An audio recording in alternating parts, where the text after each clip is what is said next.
இன்றைக்கி த்ரெட்டோட tension set அது அப்படியே செட்டாக பாருங்கள் லூஸ் ஆடிட்டு இருக்குதுங்க. அதை எப்படி சரி பண்ணுறதுன்னு எனக்கு பார்க்கலாம். பாருங்கள் அது தைக்க பார்த்தீங்கன்னா அப்படியே லூஸ் ஆகி கலந்து வருது.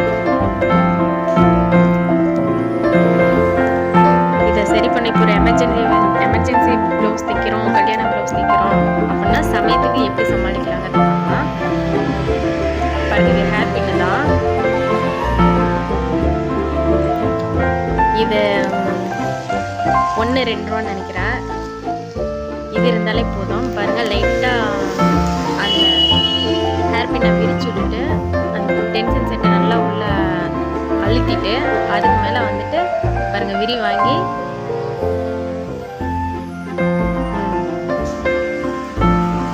அதை லைட்டாக வந்துட்டு மடக்கி விடணும்.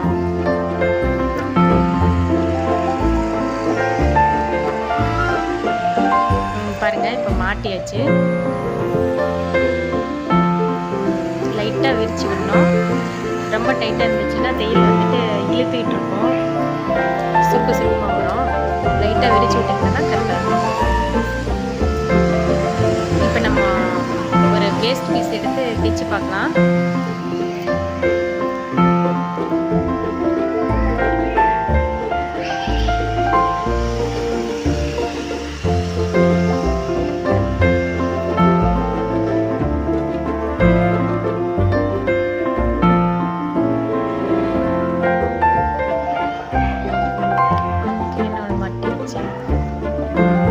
பாருங்க நான் மெதுவாக தான் தைக்கிறேன்.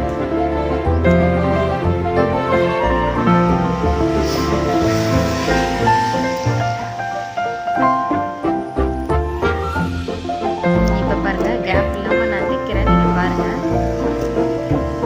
தையல் எப்படி இருக்குன்னு காட்டுறேன்.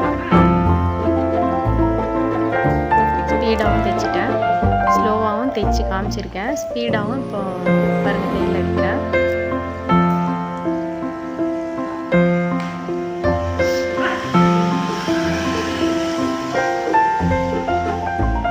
தையல் நல்லா வருது, எங்கேயுமே சுருக்கம்லாம் எதுவும் இல்லை. அதே மாதிரி மேலே அந்த டென்ஷன் செட்டும் ஆடலை, அப்படியே கரெக்டாக இருக்குது. டைட்டாக இருக்குது அப்படின்னா அந்த மேலே வந்துட்டு நூல் வரல, டைட்டாக இருக்குதுன்னா லைட்டாக லூஸ் பண்ணிங்கன்னா உங்களுக்கு சரியாக போயிடும். பாருங்கள் அந்த ஊக்கு வந்துட்டு ஹேர் பின்னை வந்துட்டு இந்த மாதிரி தான் நீங்கள் வளைச்சி விடணும். இந்த மாதிரி லைட்டாக வளைச்சி விட்டுருந்தா போதும். தையல் பாருங்கள் எவ்வளோ தெளிவாக இருக்குது பாருங்கள். எங்கேயுமே இழுக்கலை, சுருக்கம் வரல, தையல் கரெக்டாக இருக்குது. ட்ரை பண்ணி பாருங்கள்.